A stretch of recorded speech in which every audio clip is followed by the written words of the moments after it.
আসসালামু আলাইকুম। সম্মানিত হোমিওপ্যাথিক ছাত্রছাত্রী ও নবীন চিকিৎসক বন্ধুরা, হোমিওপ্যাথিক রেপার্টরি নিয়ে ধারাবাহিক আলোচনা। আজকে আলোচনা পর্ব 5। আজকে আমরা আলোচনায় জানব হোমিওপ্যাথিক রেপার্টরিতে ওষুধের গ্রেডিং সিস্টেম। আমরা যখন রেপার্টরিতে কোনো রুব্রিকের অধীনে যে ওষুধগুলো উল্লেখ থাকে সেগুলো সব ওষুধের সমান গুরুত্বে নয়। লক্ষণের সাথে মিলের গুরুত্ব অনুযায়ী ওষুধগুলোকে বিভিন্ন স্তরে ভাগ করা হয় বা গ্রেডে ভাগ করা হয়। সেই স্তর বা গ্রেডের পার্থক্যই হলো গ্রেডিং সিস্টেম। বিষয়টি আমরা যদি বোর্ডে দেখি তাহলে দেখতে পারি হোমিওপ্যাথিক রেপার্টরি পর্ব 4 গ্রেডিং। এই গ্রেডিং আমরা গ্রেডিং বলতে কি বুঝি? রেপার্টরিতে কোনো রুব্রিকের অধীনে যে ওষুধগুলি উল্লেখ করা থাকে সেগুলো সব ওষুধ সমান গুরুত্বের নয়। অর্থাৎ আমরা রেপার্টরিতে যখন কোনো একটি রুব্রিকের অনুকূলে একাধিক ওষুধ পেয়ে থাকি, সেই ওষুধগুলির গুরুত্ব ওই রুব্রিকের ক্ষেত্রে সমান নয়। পরবর্তীতে বলা হচ্ছে লক্ষণের সাথে ওষুধের মিলের গুরুত্ব অনুযায়ী, অর্থাৎ কোনো একটি লক্ষণের সাথে ওষুধের যে মিল এর গুরুত্ব অনুযায়ী ওষুধগুলোকে বিভিন্ন স্তরে বা গ্রেডে ভাগ করা হয়। এই স্তর বা গুরুত্বের পার্থক্যকেই গ্রেডিং সিস্টেম বা গ্রেডিং বলা হয়। আসলে বিষয়টা হচ্ছে এরকম যে কোনো একটি লক্ষণের উপর যখন ওষুধ প্রয়োগ করা হয় তার পরবর্তীতে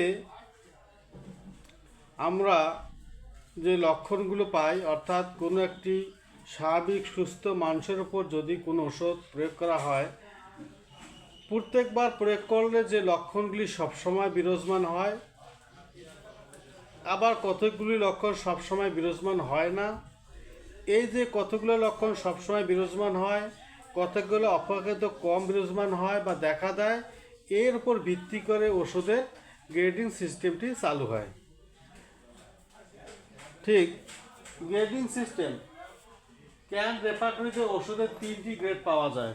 আমাদের হোমিওপ্যাথিক রেপার্টরি ক্যান্সারের রেপার্টরিতে আমরা 3 ধরনের গ্রেডিং পদ্ধতিতে বা 3 ধরনের গ্রেডে আমরা ওষুধের শ্রেণীবিন্যাস পাই। কোনো একটি রুব্রিকের অনুকূলে যদি একাধিক ওষুধ পাই সেক্ষেত্রে বা যতগুলো ওষুধ পাই সেক্ষেত্রে 3 ধরনের গ্রেড পাওয়া যায়। এই 3 ধরনের গ্রেডের উপর ভিত্তি করে ওষুধগুলোকে ওই লক্ষণে বিভক্ত করা হয়। একটি হচ্ছে প্রথম গ্রেড, দ্বিতীয় গ্রেড এবং তৃতীয় গ্রেড। প্রথম গ্রেডের ওষুধগুলি সাধারণত দেখা যাচ্ছে, আমরা এখানে দেখি যে ওষুধটি কোনো রুব্রিকের সাথে খুব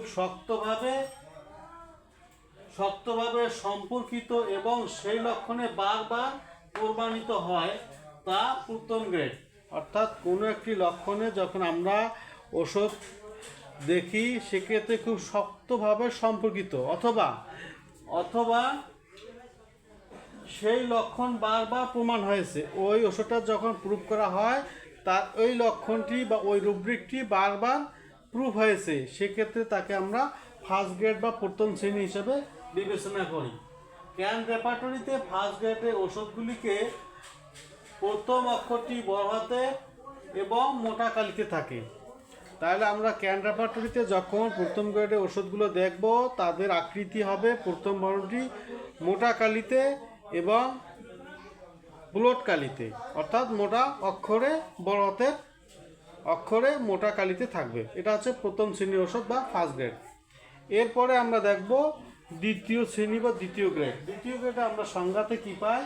যে ওষুধগুলির সঙ্গে যে ওষুধটির সঙ্গে লক্ষণের ভালো মিল আছে, অর্থাৎ রুব্রিকের সাথে লক্ষণটি ভালো মিল আছে কিন্তু প্রথম গ্রেডের মতো অত শক্ত নয়, অথবা প্রথম গ্রেডে ওষুধটি প্রয়োগ করার সময় যে বারবার লক্ষণটি দেখা দিয়েছিল সে অতটা দেখা দেয়নি, সেক্ষেত্রে তা হচ্ছে সেকেন্ড গ্রেড বা দ্বিতীয় শ্রেণী। কিন্তু দ্বিতীয় শ্রেণীর ওষুধগুলিকে আমরা রেপার্টরিতে কিভাবে চিনব? দ্বিতীয় শ্রেণীর ওষুধগুলি রেপার্টরিতে দুইভাবে থাকে। কীরকম? ইতালি ক্যাটাগরিতে অর্থাৎ আমরা দেখব এই ওষুধটি স্বাভাবিক অবস্থায় থাকে না, সাধারণত একটু বাঁকা অক্ষরে লেখা থাকে।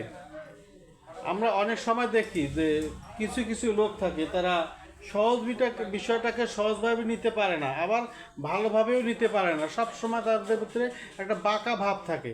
ঠিক ক্যান্সার তার রেপার্টরি বইতে ওষুধের দ্বিতীয় শ্রেণীর যে ওষুধগুলি রয়েছে, কোনো একটি রুব্রিকের যে দ্বিতীয় শ্রেণীর ওষুধগুলি রয়েছে, সেই ওষুধগুলি তিনি বাঁকা টাইপে লিখেছেন। এরপরে হচ্ছে তৃতীয় শ্রেণী ওষুধে কি ভাই আমরা যে ওষুধটির সাথে লক্ষণের সম্পর্ক তুলনামূলক কম, তাদেরকে তৃতীয় গ্রেড ওষুধ বলা হয়। অর্থাৎ কোনো একটি রুব্রিকের যে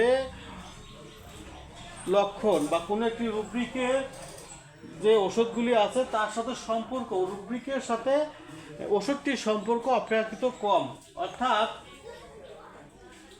অর্থাৎ সেই লক্ষণে ওষুধটি বারবার প্রয়োগ করলে বা প্রুফ করলে ওষুধের লক্ষণে বারবার দেখা যায়নি উক্ত লক্ষণটি।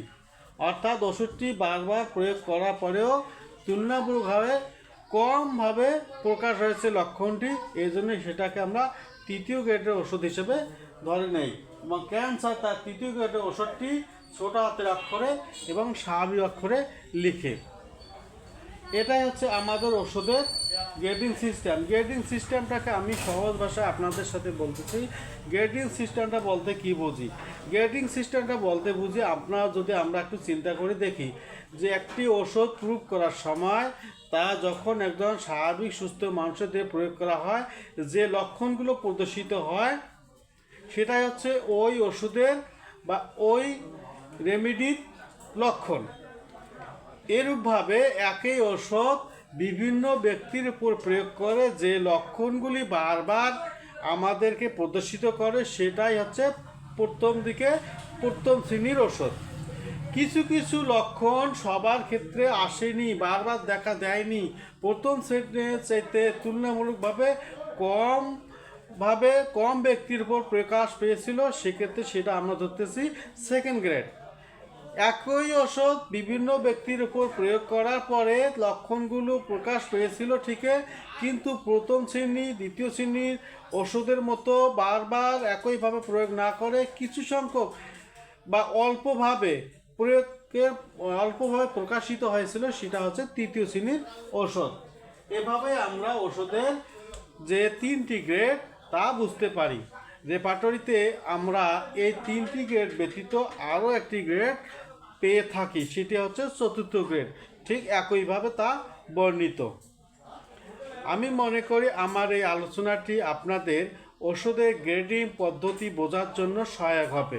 যদি আমার আলোচনা ভালো লাগে অবশ্যই লাইক, কমেন্ট, শেয়ারের মাধ্যমে জানাবেন।